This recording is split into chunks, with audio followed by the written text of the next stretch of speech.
Hello, dear ones. Hello. We are gathered today here again to have this wonderful mini panel talk. And today we have three new wonderful members. And one of them is Miriam. And let me tell you a little bit about her.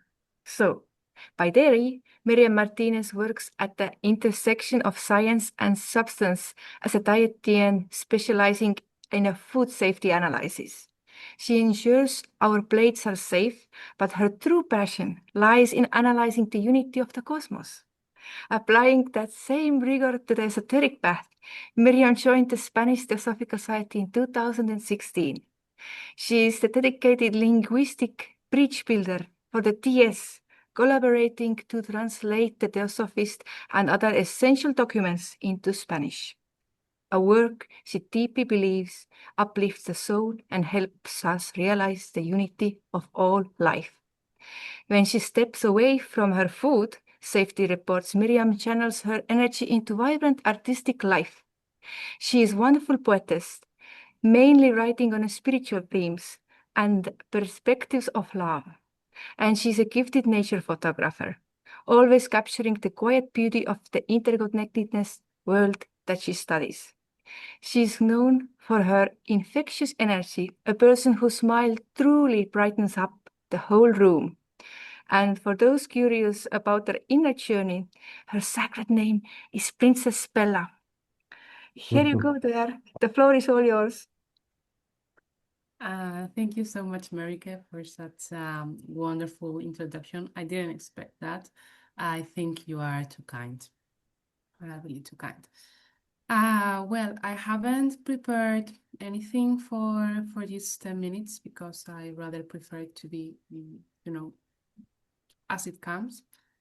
So yes, although I've only been a member in the TS since 2016, it's true that I've always kind of been related with the TS, as both my parents are in the TS, and in fact, they met through the TS. So, but this is not about them, this is about me. So I can tell about how they met maybe another time.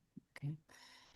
So the thing, some people, I think, they believe that when you are born in a TS family, you are studying, I don't know, maybe the secret doctrine and the voice of the silence and all these essential documents since you are very young.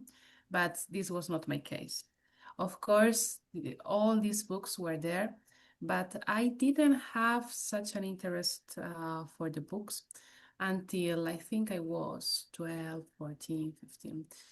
Until that age, my world, as I think the world of every kid, was to play, to have fun, to, I don't know, see the magic in everything. Although it's true that I have to say that, this, the secret doctrine, there is a version, at least in Spanish, where you have the portrait of HPV looking at you with those really deep eyes. Of course, that captivated me. But I think it made a great difference when in 2009 there was a gathering, a youth gathering for all Spanish-speaking countries and Portuguese-speaking countries in Brazil, in Paraíso na Terra, and I went there. I was only 15 years old, but it was such a wonderful experience to be with all these people from so many places, from so many countries, and so many young people that were really interested in living a spiritual life. Because of course I had my parents, and of course I was related to the TS and another kind of living that was not a reality for me in my everyday life, at school, with my friends, not that much. So seeing that, it was like when you light a candle, like I don't know how you say this word in Spanish, but this act when you light, it was like that for me. It was very inspiring because for the first time I thought, okay, this thing about living a spiritual life, which I was, I wanted that. It was for the first time a reality, something that could really happen. And as I'm saying, it was very inspiring. Then the years passed. I started going more often to the TS meetings, to the summer schools and all these activities. And I really like it, not only because the teachings kind of give you deeper sense of life, a deeper meaning of things, not just, I don't know, following a line since you're born to the moment you marry, to the moment you start a work, to the moment you die, but just a continuity of life, a sense of giving you the idea, okay, your life has a purpose. You are here for a reason, and you are meant to discover why you are here and what for. Of course, that can be really, really, really great things, or not that really great things. But I don't think that's so much important, because I think that if we wake up every day thinking that what we are going to do in the day is great, even if it's just smile because I don't know, we had a bad night, we didn't sleep, but okay, we're going to be kind. Um, we're going to smile, we're going to be nice with everybody around, even when others are not kind with us. Okay, we're going to really try, because as Gandhi said, eye for an eye and all the world is blind, right? So something along these lines. So I think that's something very important that Theosophy teaches us, not just in the books, but what we can breathe from all the meetings and all the time we are together, that we can we can change ourselves, we can try to do things better, and little by little the world will change around us. Of course, that may sound a bit idealistic, and many people will say that that's not going to happen. But if you don't believe it, of course, it won't be a reality, right? So that's also important. I don't know how much time I've been speaking, but the other thing I would like to say is that since I've been all my life related to the TS, my vision of the TS has changed. As I was saying, when I was a kid, it was all more like a magical realm. When I heard about reincarnation, I was very fascinated, because it was like, oh, wow, who was I in the last life? What did I do? Oh, that's so interesting. It would be so nice to find out. Yeah. Then when I was a little bit older, it was more, as I was saying, when I attended this meeting in Brazil, it was more the sense of building a family, spiritual friends, like having this support, which I think it's very it's vital. And nowadays, I think I am, of course, I keep all those things, but the main aim is mm, a steady path, you know? It's not that important anymore where the final destination is, if there is any final destination at all, but just to walk, to wake up, to do whatever I have to do in that day, but to do it with the best intention, with the best version of me I can at that moment, and really trying to reflect what I am doing, why I am doing that. For example, if I am having a bad reaction towards anyone, okay, why did you react it like that? What did that person or that situation trigger in you? Yeah, because as I'm saying, I don't think it's that important, to grab illumination or whatever lies ahead of us, but to embody all spiritual teachings and all the beauty, the love, all the great things that we see in nature or whatever, or in God or whatever our inspiration may be, and trying to live it every day. Sometimes it's not doing in the great things, but in the everyday life when you are evolving a lot. Yes. And I think that's all. I don't know if I am short of time, if I speak too little, too much, I don't know. It was so beautiful. Thank you, dear. Don't worry, you can speak some more later. So, my dear Smita, are you ready? Okay. So, let me tell you a little about Smita. Smita Pragya Patra is dedicated senior product specialist, navigating in a corporate world from Hyderabad in India. She brings the same sharp focus to the Theosophical path. Having first connected with Theosophic in 2005, she officially became a member in 2006.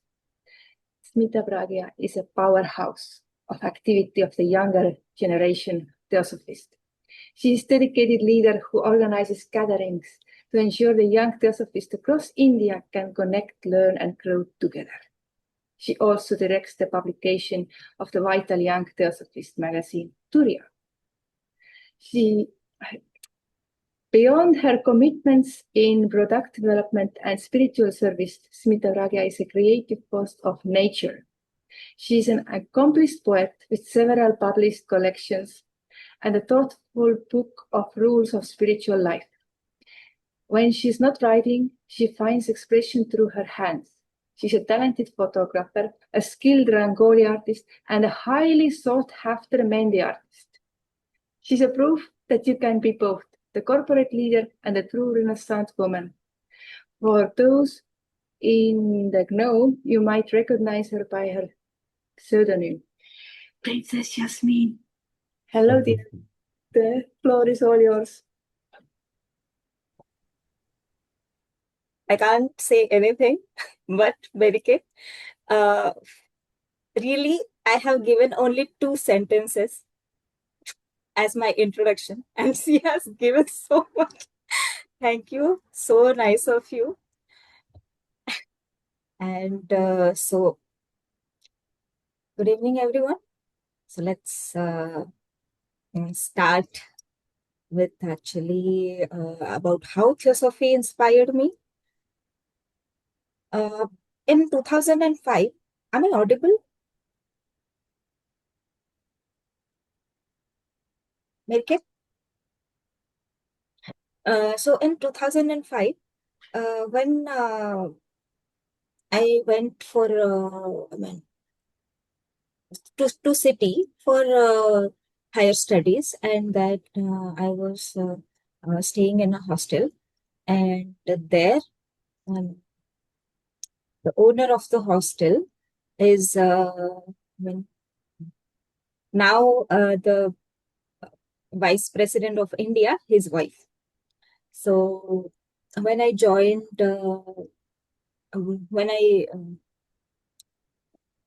joined the hostel, and when I was staying there, every morning I saw that there is a prayer every morning and every evening.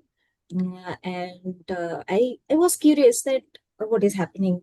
And then I joined the prayer, and then that was not only prayer class going on, but it was like some quotations and some books they were reading.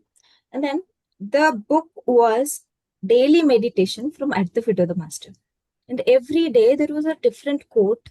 And before starting the meeting, they used to invoke one prayer. I didn't know what was that, and that was in English. I was very surprised that what kind of prayer is that, and because I knew only Sanskrit prayers like Gayatri Mantra and um, Pratahasmaran and so many things were there.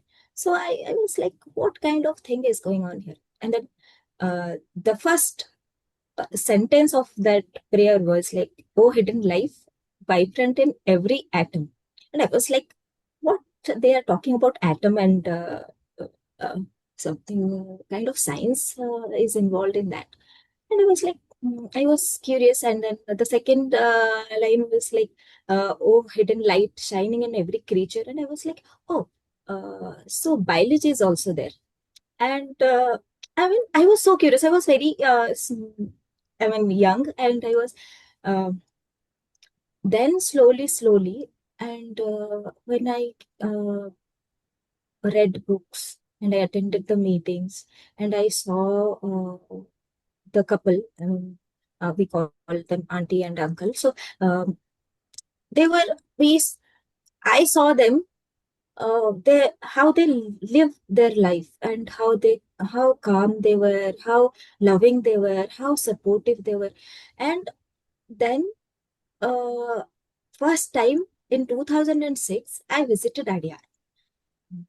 I felt something, some connection with the place, some divine connection, something I couldn't understand. And uh, by that time I have read everything, like the three objectives of theosophy, and then I'm like universal brotherhood and all those things. And first time when I visited Adyar, that time the situation is now, it was not like that. So mm, they used to provide you the simply a cot and no mattresses, nothing. And we used to, I mean, I'm talking about 19 years, 18, 19 years back. So we used to carry bed sheets, blankets, and everything. And then it was like, now see the Blavatsky bungalow, right? The Blavatsky bungalow, ground floor. I mean, if from one place, many people come, suppose 20, 25 people from one federation or something, then they used to allot one, this big hall kind of thing to all the people with all the beds, like just like hostels. And all kind of elders, senior people, so many, they were used to stay there. And uh, nowadays, I mean, there are so many facilities in Adyar. I mean, like there is new quadrangle, there is, I mean, two sharing, three sharing, four sharing. I mean, so many facilities are there. But that time it was only Indian accommodation and LPs. But that time people were like, they were all were happy. Their own one motto was to attend the convention, to meet people, to learn something. And there I felt, I mean, something different. How people are so happy, with this situation also. For bathrooms, there was a queue, and still people are happy, smiling, talking. And that time, I actually didn't. Uh, I mean, I felt that the universal brotherhood, all those things are not only in the theosophical books. People were living that. And so it was so, I can't tell that what was the feeling. And I saw all the temple, church, mosque, Zoroastrian temple, Buddha temple, and so many religious symbols. I mean, the temple, I mean, are there. And that those were the symbol of unity. Those are the symbol that nobody is like superior. Mm, so they used to prioritize everyone. So one of the most significant aspects of theosophy for me has been its practicality. It's not just about abstract ideas. It's about applying spiritual principles to everyday life. So Theosophy encourages us to live consciously, to be aware of our thoughts, words, actions, and how they impact not only ourselves, but also the people around us. So this has given me the deeper sense of purpose and mindfulness in all that I do, whether it's in my work, relationships, or personal growth. For this, I want to narrate a story. There was a Sanskrit professor who went to a Vastu expert, and he called him for some Vastu things for his new house. And then he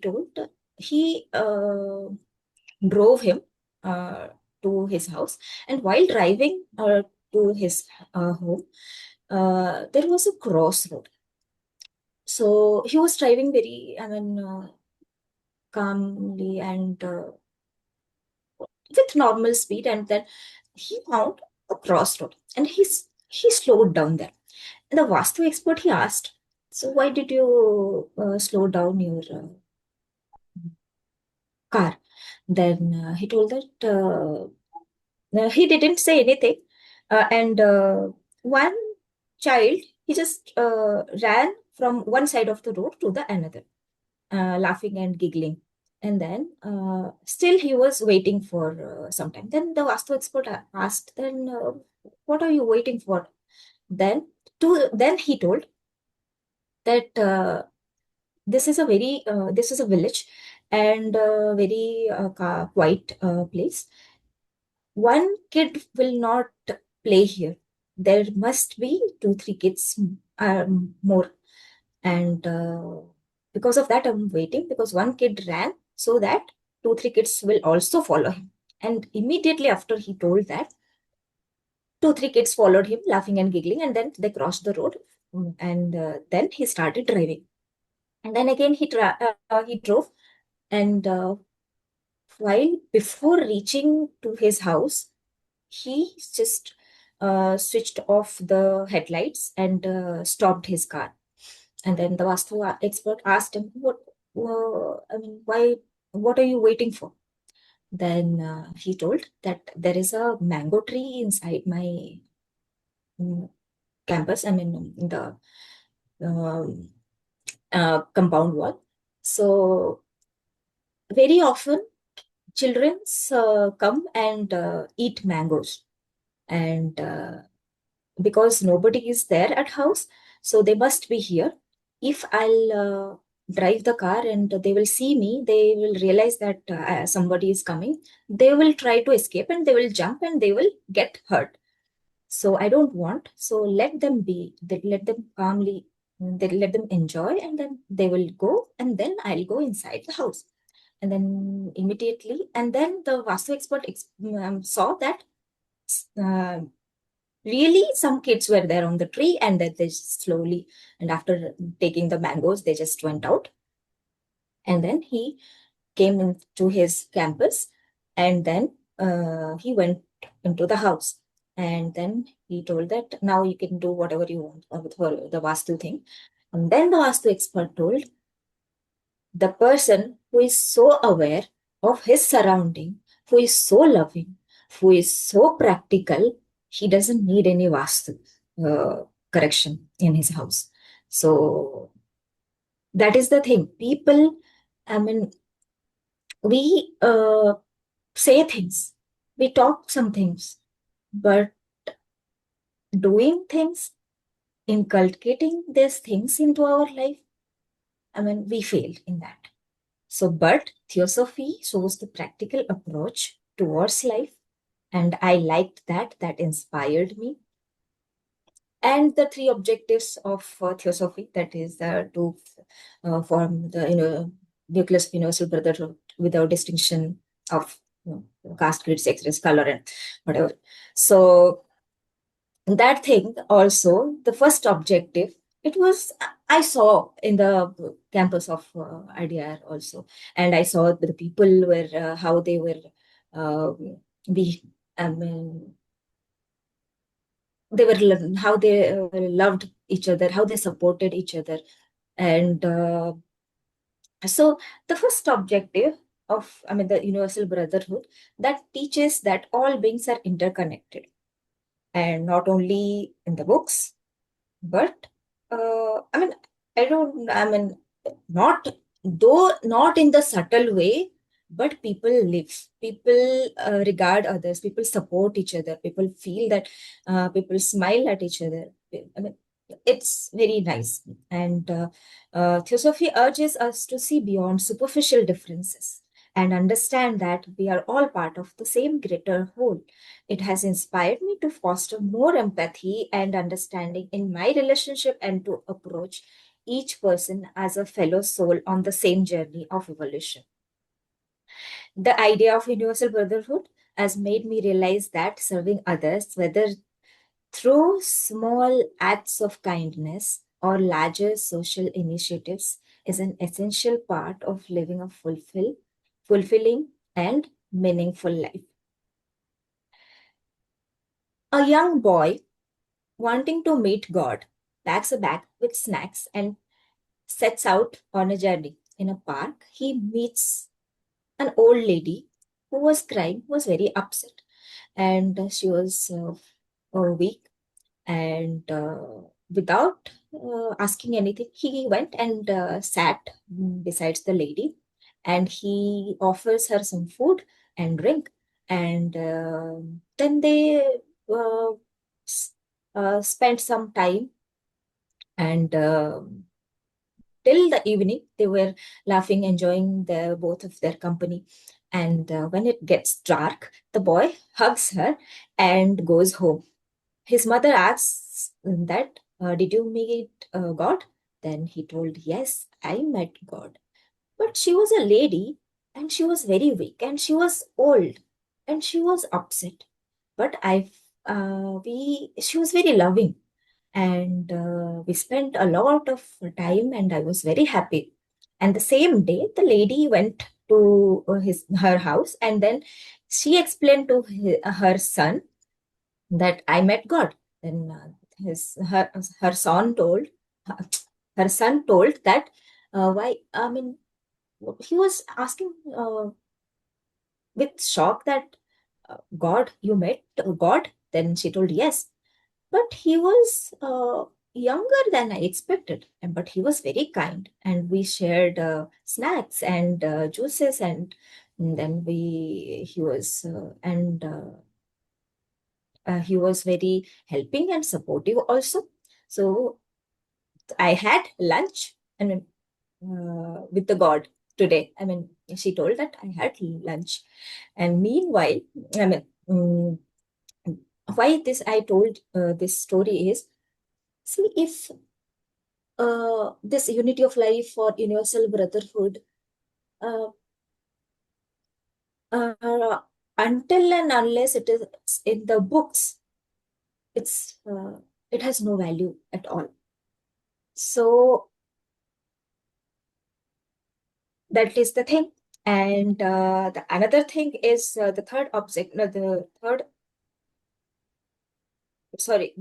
second objective is comparative study of religion, science, and philosophy. So, have you ever thought why the comparative study is so important? To understand that all scriptures points to the same truth, to know what we don't know. Otherwise, we will feel that what we know is the only reality. We will feel that we are superior than others. See how carefully the founders made it one of the objectives. This approach has encouraged me to move beyond rigid dogma, and approach life with curiosity and openness. And the third objective, which is to investigate the unexplained laws of nature and power latent in man.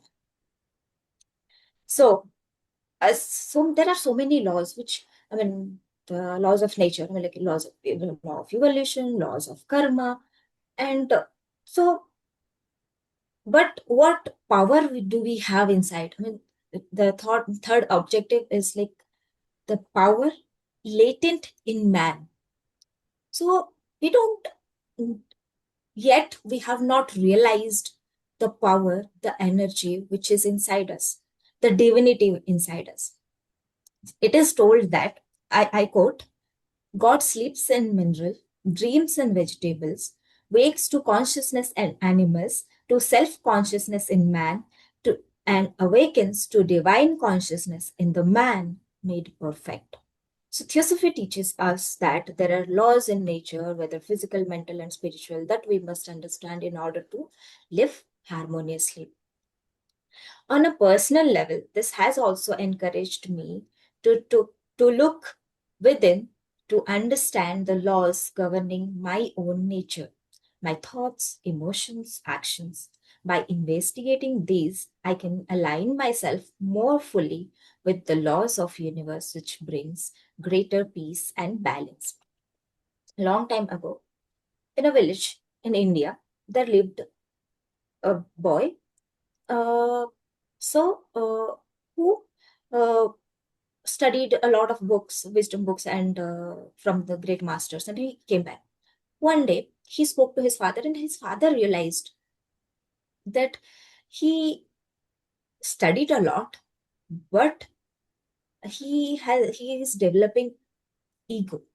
So he took him to their garden, and then he told to go to the old banyan tree. And then he told that find a banyan, the fruit. And then he got the fruit and he told that break it open. Then the boy broke it open, and his father asked, "What do you see?" So he said that I see nothing. There is nothing. Then his father told, nothing is the subtle essence of all living beings. I repeat, nothing is the subtle essence of all living beings, which seems as nothing because you cannot perceive it. But out of that nothing emerged this magnificent old tree. That nothingness, my son, that invisible essence, is the spirit of the entire universe, the self of all that exists, the ocean of pure consciousness. That is the truth. That is the reality. That is the unmanifested self. Out of that, you emerged, just like the banyan tree emerged from that nothingness. And with a slight murmur, he told, Tattvamasi. So the seed in itself is the microcosm. Yatha Pinde, Tatha Brahmande. It's a Sanskrit, this thing. From the Upanishads, as is the human body, so is the cosmic body. As is the human mind, so is the cosmic mind. As is the microcosm, so is the macrocosm. As is the atom, so is the universe. And there is one more thing which inspired me, is there is no religion higher than truth. I mean, till now we are like, there are so many religions: Hinduism, Islam, Christianity, Jainism, Buddhism, and so many more. But what Theosophy says is there is no religion higher than truth. There is only one truth. So, and that thing also inspired me. And finally, I want to tell that Theosophy has been an invaluable source of inspiration for me.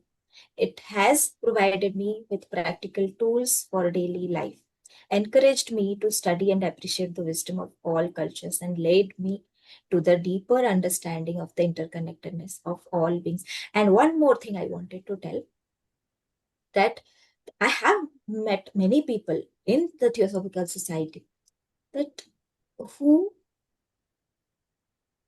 not only read the books or not only they talked about theosophical teachings, not only they have written something good, but actually they lived theosophy. And because of that, since it's been 19 years, I'm a member, but what I understood theosophy is, it's not what HPB said, or any patient said, or Olcott, or C.W. Leadbeater, or J. Krishnamurti, any spiritual, any theosophical leaders said.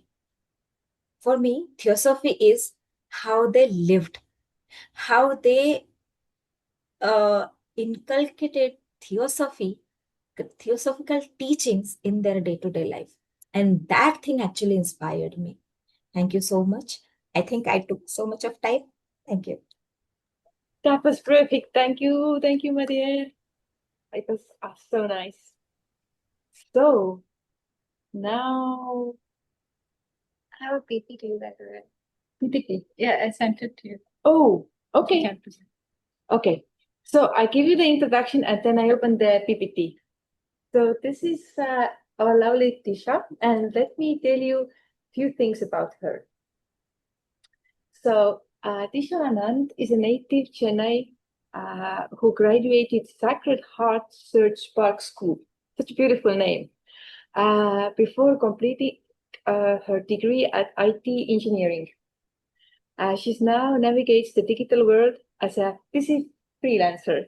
And your journey begins already before you were born. Like Miriam's also, your parents were already involved with the Theosophical Society and Krishnamurti Foundations. And so from the early on, you had the teachings around you all the time.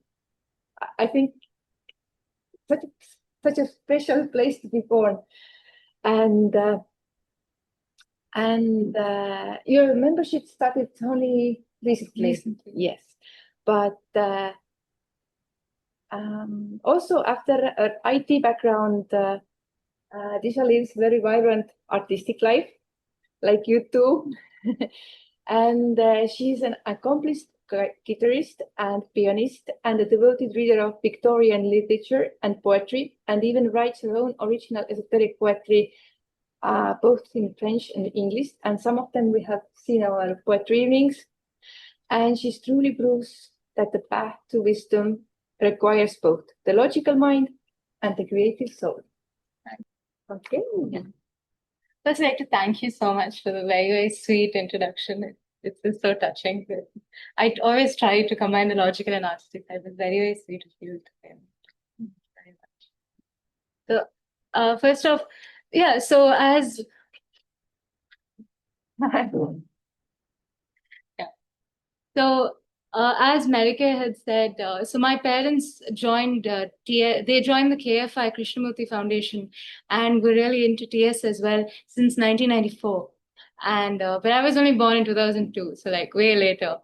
And then they sat and they taught me, and from a very early age, the first place I was taken as a child after I was born was to the Krishnamurti Foundation. And when I learned to walk, the video that was playing was Krishnamurti's talk. And so this is how I've been brought up. So, 1 second. Oh, sorry. They do not see it. Oh, okay. Only we see it. Yeah. Perfect. Yeah, so, and the first place I was taken was the KFI Foundation. So, 1 second, sorry. Yep. Yeah. So my parents taught me when I was 6 years old, they sat me down and they explained what the astral plane was, and, the astral body and the 7 subplanes and all of these things. I was so excited that I learned all these wonderful things. And I went to school the next day and I tried to explain it to my friends. And you can imagine how that went. And then as I got older, my parents would read. These were the things that I had as bedtime stories, kind of, they would read excerpts of Boy Who Saw True and Invisible Helpers and things like this. And then when I grew up, I tried to, have these kind of philosophical conversations with my college friends, in some hopes that I could connect to people and maybe discuss philosophy and move somewhere, move forward with all this, right? But then I found that a lot of people they don't take it the right way, and they're too blocked, and they put their religion has its place, and everybody can respect their own religions, but at the same time look for something more. And that's something that I really found in the TS community quite recently. And that makes me really happy that I can talk about all these things. Like I started a racing team and I named it Astral Racing. And there wasn't a lot of people I could actually explain why I named it Astral Racing too. But then I'm so happy when I'm in a community like TS, you can explain. I could say that, it's your subconscious, the astral body is your subconscious. And I wanted us to win, and we won one award. So I was like happy. And I was like, if that gets into our subconscious, then we'll be a winning team, right? So I really appreciate the TS community. That's like such a beautiful thing that I've newly come to discover. That there is no religion higher than the truth, and everybody so beautifully respects that. And it's such a lovely amalgamation, as Smita also said. It's like everybody comes together so sweetly. And this is something that I really love about TS. And when Melke asked me to talk about what inspires me, at different points in my life, I feel like different things have impacted me and resonated with me in TS, because there's always something for you to learn. But the most important thing that I love about TS is it gives you like a beautiful blueprint of your mind. It exposes the mind completely. And the mind is your single most powerful tool that we all have. The one thing that connects us all and defines us is our minds at the end of the day. A monetary status or health and all of these things are external things that are facilitated via our mind. But at the end of the day, it's the mind that controls all these things. And it holds so much more than this basic material world. So I was hoping we could all start with a kind of concentration exercise, like a meditation.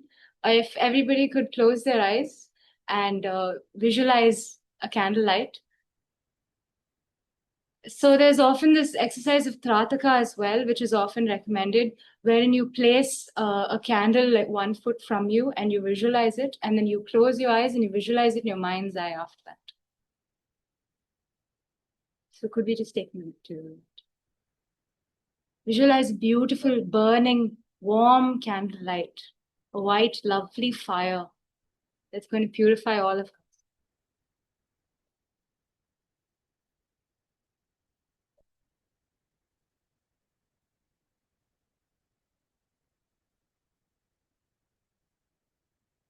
Okay. If you all are ready, let me know if we can begin. Yeah.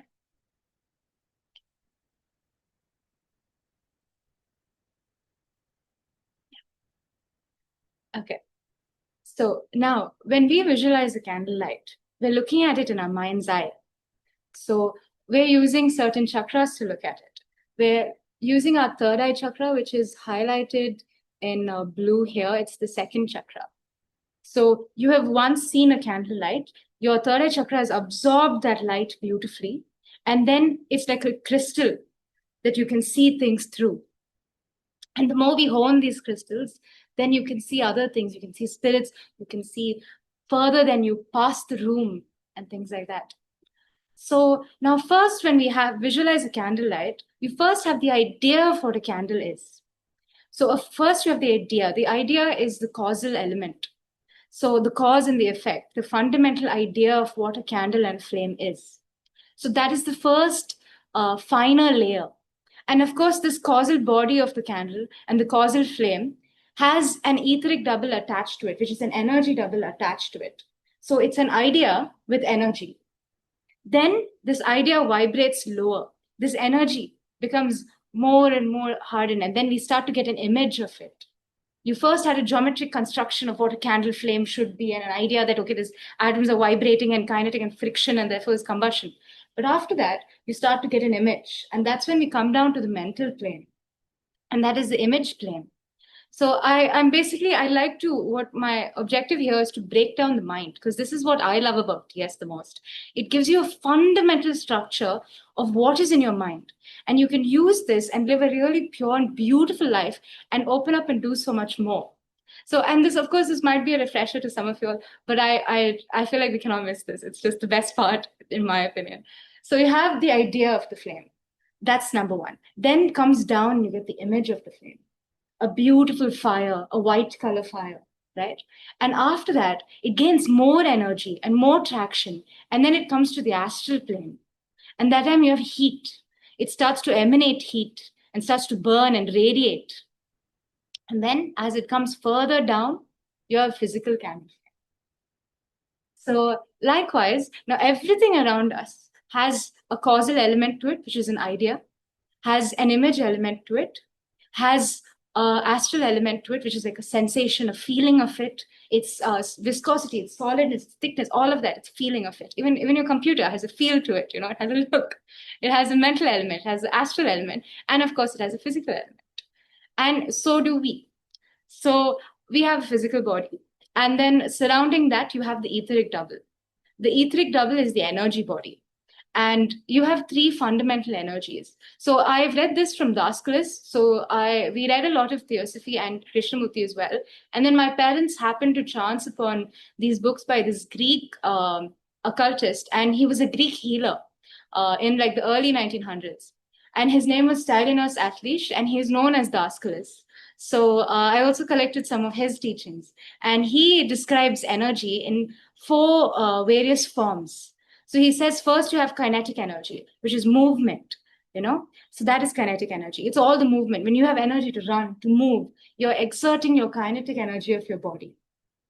Then you have your sensate energy. That's what gives it its magnetism. Some people are really magnetic and have that pull. That's because they're emanating sensate energy, Or in tandem also, when you have pain, you have negative sensate energy at that point, right? And that's the counter, of course. And we have, so sensate energy is also the taste of something, the flavor of something. All of these things form the sensate energy. And it's very vital that we protect all this in our body so that we live healthy lives. And then, of course, you have imprint energy. And imprint energy is what gives things its form and its... So imprint energy gives things its form and its shape. And then we have the fourth energy, which is called creative energy. So creative energy is supposed to be the energy that gives life. It's the difference between a leaf and your phone, or like a leaf and a piece of gold. There was this experiment done where they tried an alchemy experiment. When if they change one atom, they can temporarily, certain clairvoyants and psychics could do this, they could temporarily make a leaf into gold. By changing the core atomic structure, a bit like occult chemistry, right, what we read.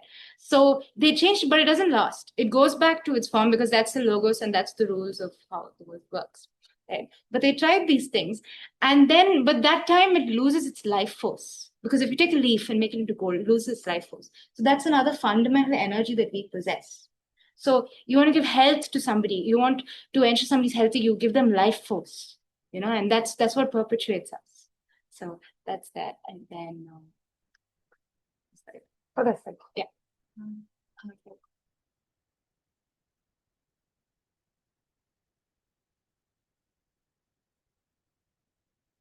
Yeah. Yeah. So you have the physical body and you have the etheric double, which just holds the energy. And it has a lot of tubes. In Hinduism, they say it has nadis, which is just like veins and capillaries, which are just pumping energy through to different parts of your body. Right. And then, of course, after that, you have the astral body that surrounds it.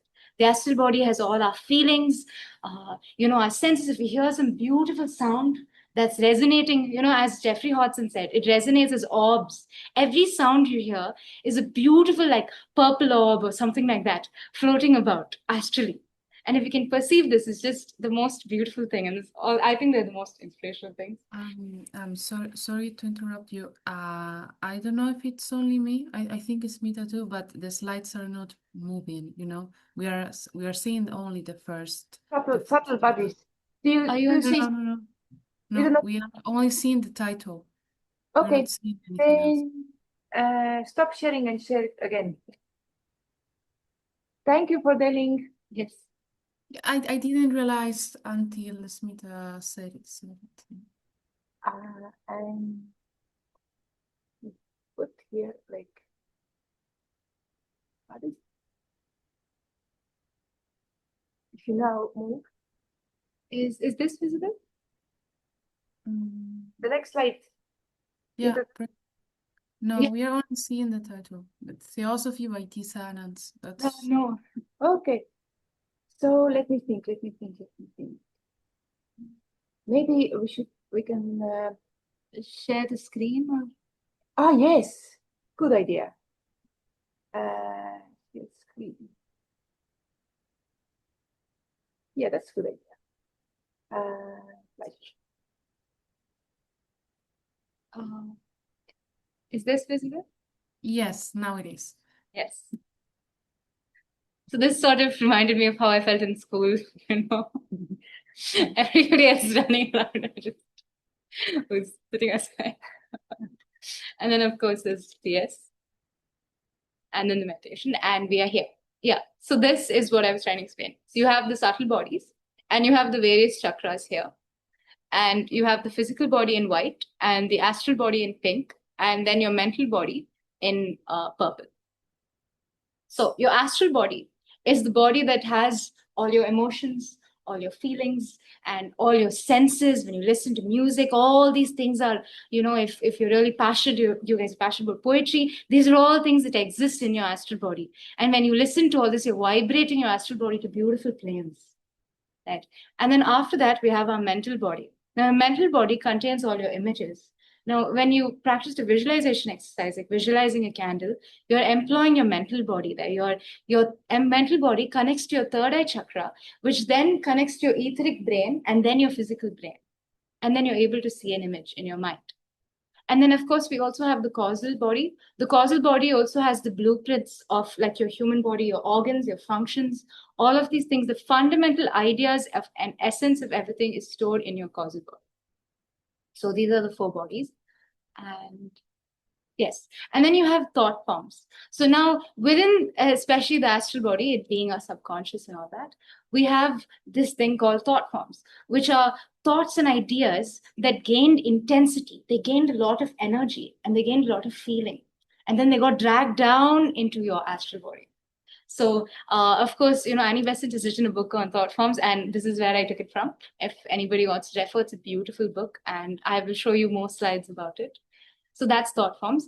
And also some other writers refer to it as elementals and things like that. But basically they are like habits and they are ideas that gained emotion and energy and idea. So they become this cluster thing and then they live in our astral body. So if you have an idea of generosity, and taking care and service, all these things are beautiful ideas that vibrate with beautiful fine feelings and live in the astral body. So, and each time we exert, these are the things we use. Oh, yeah. So, and then you can see the various colors. And there are good thought forms, of course, positive thought forms, and then there are negative thought forms as well. So, what I really love about Theosophy is it took everything that's in our minds, like you may love poetry, for instance, and you have all these different beautiful characteristics, good and negative. And Theosophy takes all these things and says, let us identify it clearly and let us break apart your mind and put it on a piece of paper and say, this is simply what you are and this is what you're doing. So you can make an active choice in your life of what you want to do and how you're going to go about doing it. So, and then I just want to show you more thought forms. So these are more positive thought forms. So that is sympathy on the left. And on the right, you have radiating affection. So this is, Leadbeater had seen these thought forms in people with such emotions. So that's how these are all taken. And I think the thing I love about Theosophy is you have so many wonderful clairvoyants, and we have people throughout the ages referencing all this and cross-referencing. And even if there's another book, there'll be a preface by Leadbeater. Even if you read Jeffrey Hodgson. So it's so legit and it's such a wonderful scientific study, and we are so lucky that we can study the science of the mind, So these are more positive thought forms. And this is for peace and protection. And then we also have, this is on meeting a friend. So this is that positive thought form. So, yeah. And then, of course, we do have negative thought forms.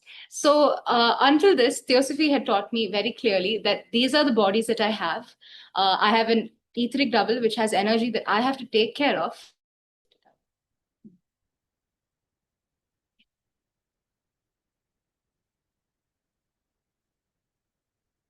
Sorry.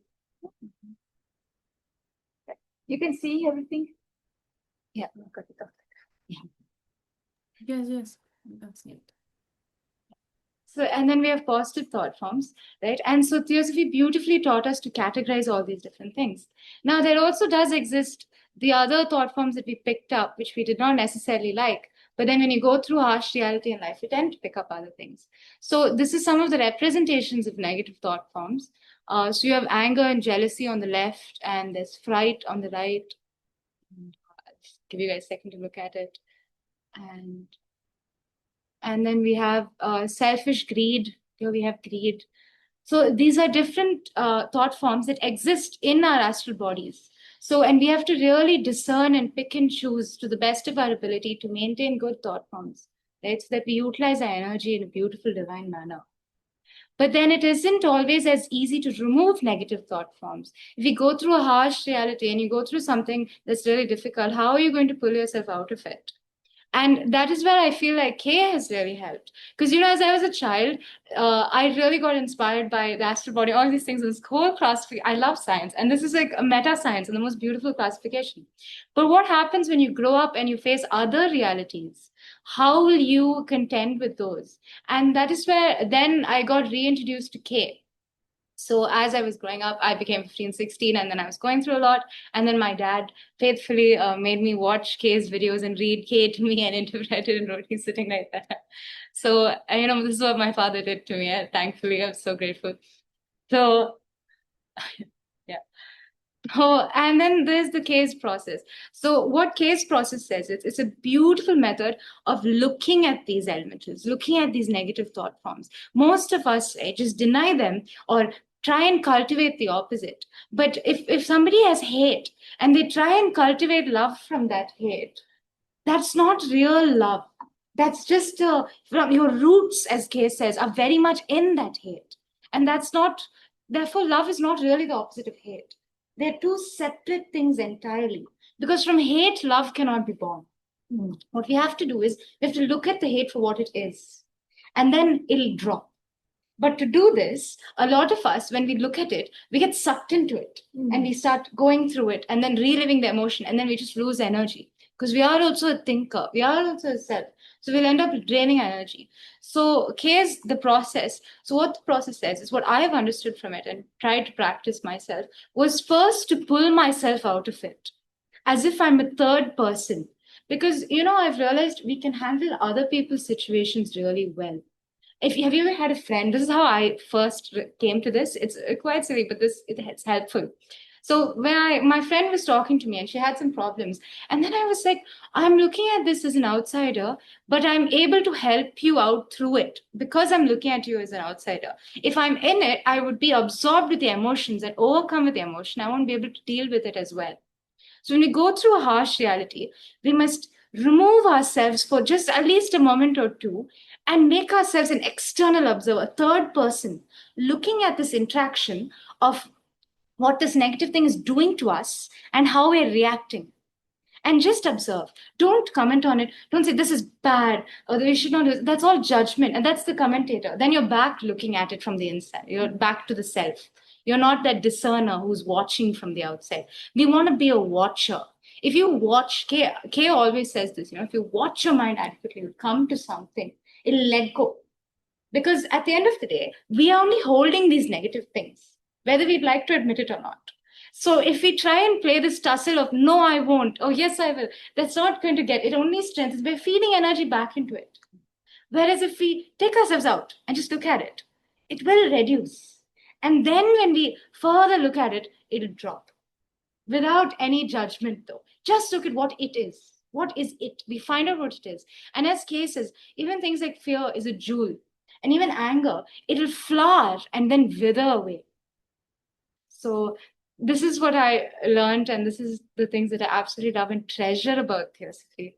And I would like to end here. So thank you very much. And I'd like to thank Mary Kay very much for giving me this wonderful opportunity to talk and giving me this podium and being the sweetest person. And I'd like to thank all of you for taking your time out to actually listen to all this. And I hope it's been helpful to you, and thank you very much. Wow. Thank you also, Tisha. Wow. I'm like listening and I'm thinking, we should have much more than just 15-minute slots. We should have like each of you like 1.5 hour and just to have a discussion and thing. And wow, I am amazed how nice presentations you have and how much you have to say and from the heart, like what is the most important. Wow, I feel like lately I've been thinking like I don't know how much like how the life is and everything, and I'm here and I can't stop smiling because it's so beautiful. It's just so beautiful. Everything you say. Yes. I'm like I'm wow. I stopped sharing this one, and then I pin all of us. Change view. Yes. Yeah, but I pin all of us because and then we can have a little discussion about some things. So first of all, do you have something to add or ask from each other?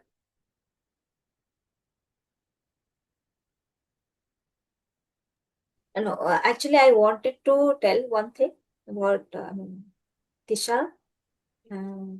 Have read so many books, and I can't say anything, but I understood that you not only read all the books, you understood everything. So, I was like, in your age, I'm speechless, I'm telling you. That's very sweet. Thank you so much. Keep reading and keep living. Yeah. Keep reading Theosophy and keep living Theosophy. Thank you. I just loved your enthusiasm, Tisha. You know, I can feel it from here. Thank you so much. Very sweet. I think she's a princess. We haven't figured out her name yet, but she's Smita, princess name. yes, we have to. But what I wanted to another thing, when I was listening, Miriam, and I wanted to ask you this thing. What do you suggest for children? Because you said when you were kids, you thought it's like a magical word about the reincarnation and karma. And then when you become 15, you have like, and then we have one young person, but it's like, you're like so much grown up, like I cannot imagine. But I can understand so much, like coming not in such an environment. I only was in your age when I first met Theosophy and was hear about it. And also Smita was in the same situation. So I'm thinking, do you have some ideas? How can we get Theosophy or what way would be the best to introduce it? I mean, the best will be if your parents is interested in this and read it for your bedtime stories and so on. This is like obviously the best. But what would be the second best option? I mean, I think it's of course how the education system works. Talking to my friends and all, and seeing the kids of my friends, I think that kids naturally have a spiritual sense in them because it's natural in every person, right? It's not like, okay, I was raised in a Christian environment, so it's not I go to church on Sunday and then I forget about God all the rest of the week. I think for kids it's very natural. In fact, one friend of mine, she told me that when she was a kid, she would see fairies before going to sleep. But that eventually her mom told her that it's nonsense, so she stopped seeing fairies. What I try to say is that it's natural in kids, so I think it's just less about imposing so many things on them, telling all the time, do this, behave like that is good, that is bad, that, no, no, no, no, yes, yes, yes. Because they are kids, but they are not silly. They have a lot of intelligence in them.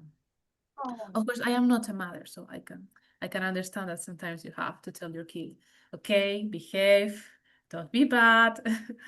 But I don't know. I think it's important that the parents have a spiritual sense of living in them too. I think reading simple stories, like my parents would also, omit it and make it child friendly initially, when I was 6 and 7. Like I just know the covers at that age, like I just remember the Boy Saw True cover because they wouldn't let me read the books immediately when I was 6 and 7. But I feel introducing it at least as a story to children will keep that going and then start to describe it little by little, explain what's happening behind it. Maybe that can help children.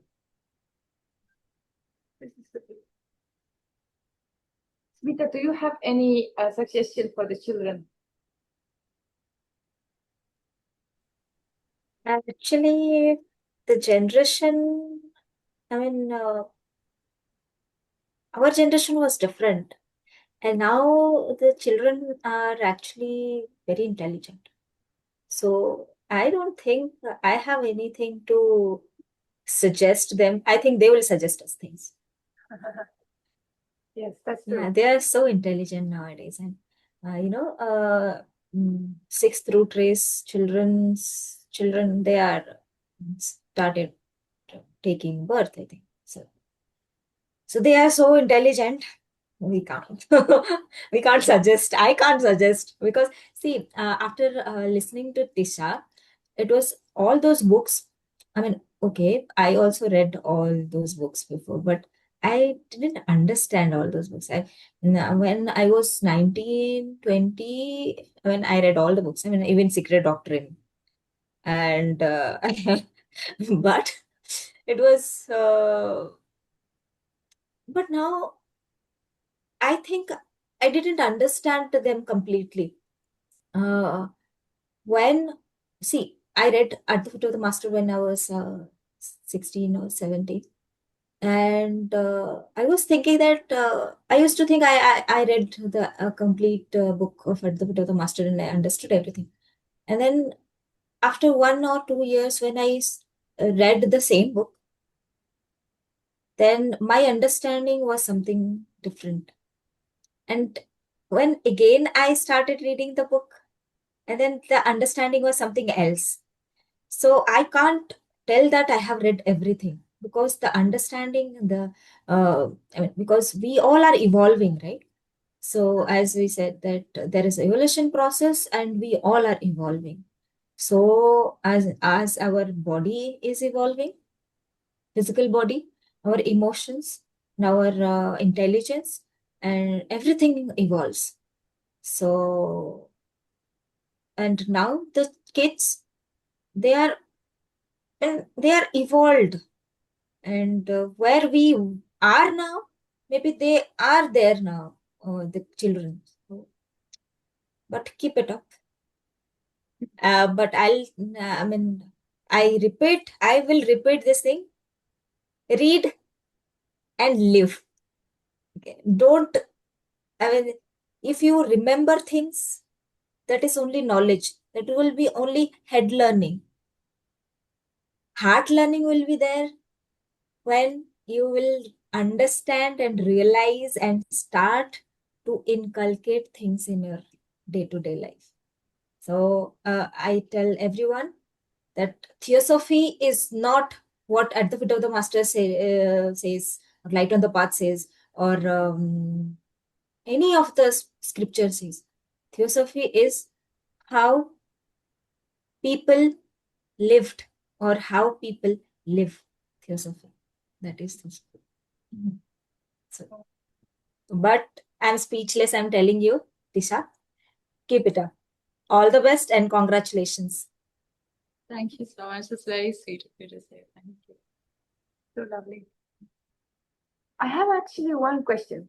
So I also want to say that I will next will see if we have any questions here, but let me see.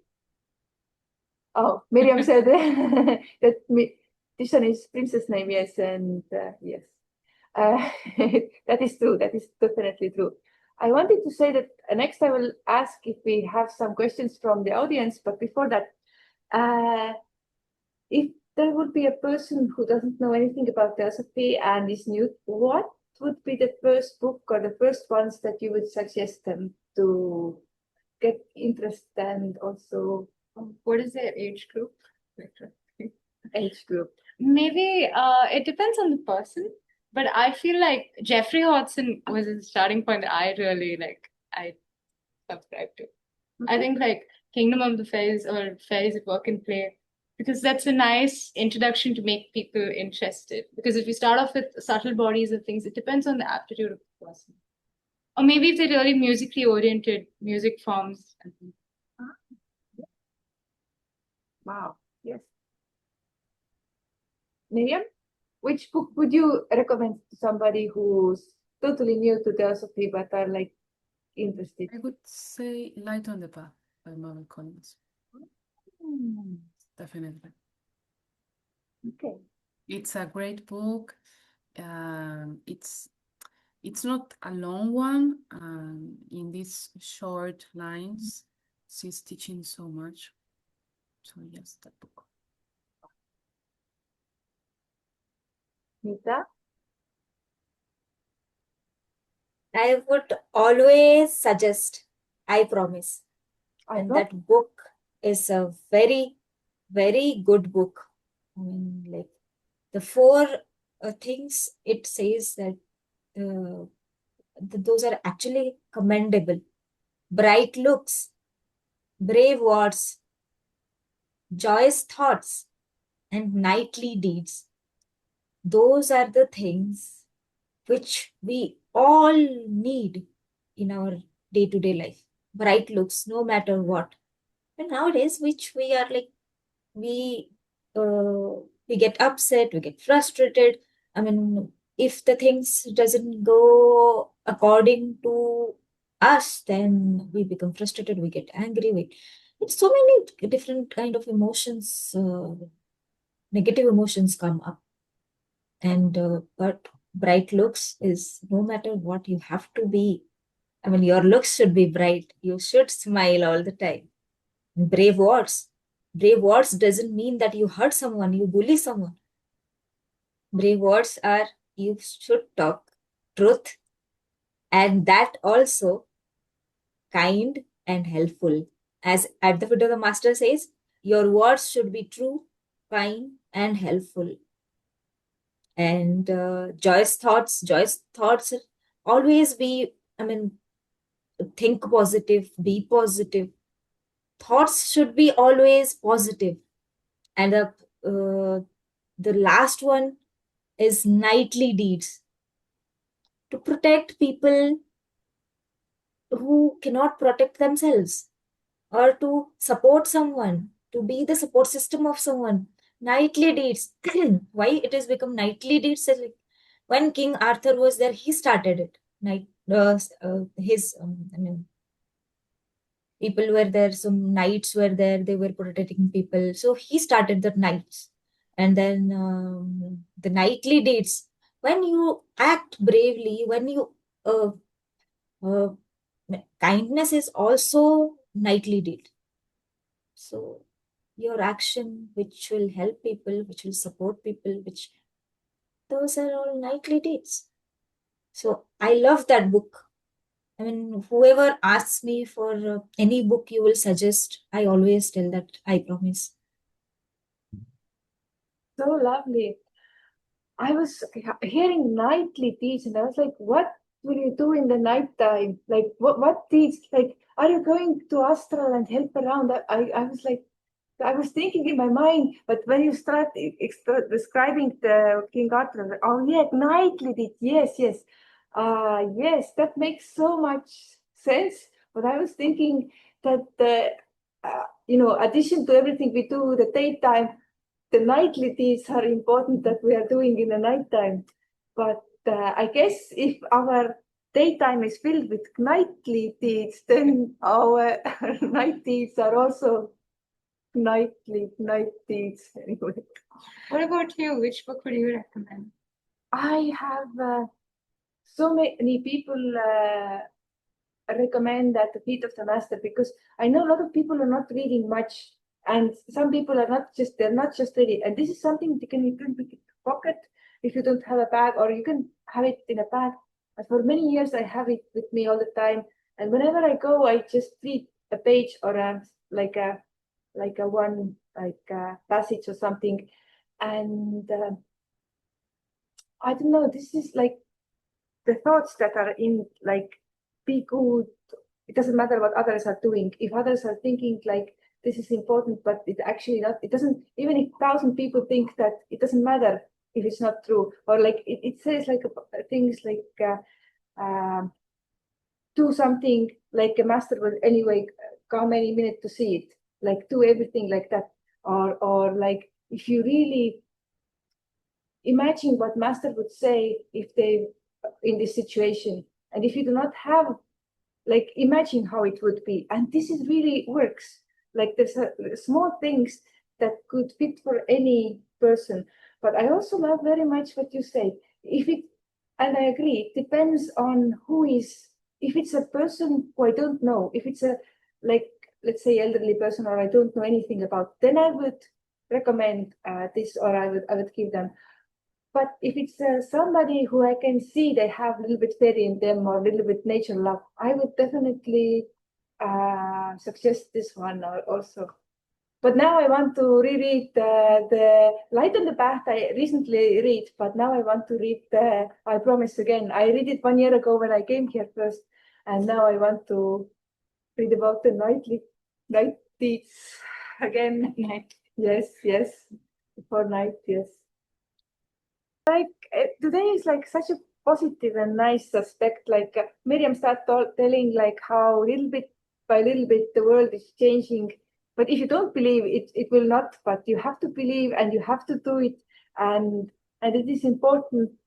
And also how you get inspired in every meeting you get. And I think it's important that, you know, it's not about just signing the paper and becoming a member. It's actually like not that important. More important is that you actually take it into a heart, like Smita says, what is in these books, or you really like understand them, and you really try to live them. Yes, I agree like that. And it's so wonderful to hear that all your journey started so long ago. Like each of your journey started before mine, before I reached the philosophical books. But it doesn't matter how long it is. It is about how deep we're able to come. Because for a young theosophist, you know, this Young Theosophist Federation is formed in order so we will have like a better connection with each other, and that we will have a deeper understanding of the study. And I think to have a deeper understanding, it's so much important to ask each other like what they value, or how it spoke to them, or like how it starts shining for them. And then we can also a little bit discover it for ourselves. Yes, I mean, definitely. Anyway, I think that, I mean, what all the great authors and all the people we admire so much in theosophy write, it's not something they have made up, right? So I think that's the important thing, that there is wisdom in everything that surrounds us.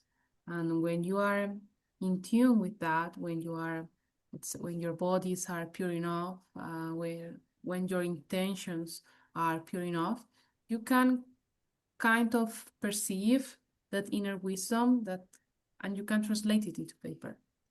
But for the rest of us that can't translate and make these great books like all these great people did, we can start by living it, by acknowledging that there is a truth beyond every religion, and that we are here now just planting the seeds for, as Smita was saying, the sixth ray, that it's already coming. I already see that the children of today are so smart, they are so perceptive, that I don't know, it's amazing. It's amazing how they are. So, but of course, I don't think that can happen if we don't do the part of the work that we are supposed to do, right? Like setting the ground for the future to come. Yes. I hope we'll have nice opportunities to do something together, like In all of us. December or something. Yes, definitely. Yeah. Miriam, you're coming December. Are you coming? I would love to, but not this year, not possible.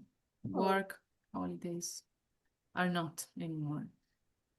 Okay, we will find the solution somehow.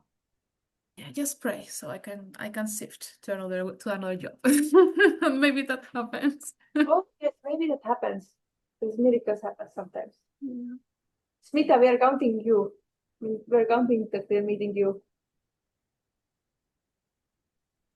You're definitely going to meet me. Anytime. Just give me a call. I will. Let me think. If we do not have any more questions, then we can just leave it right now. I feel this is amazing, and I definitely feel like this is something ongoing. We just started. Like so many things like start happening, and I got so many ideas and so many wonderful energy. I think we should like keep building it and make it something nice. So goodbye for those who are watching the video. Thank you, everyone. Bye.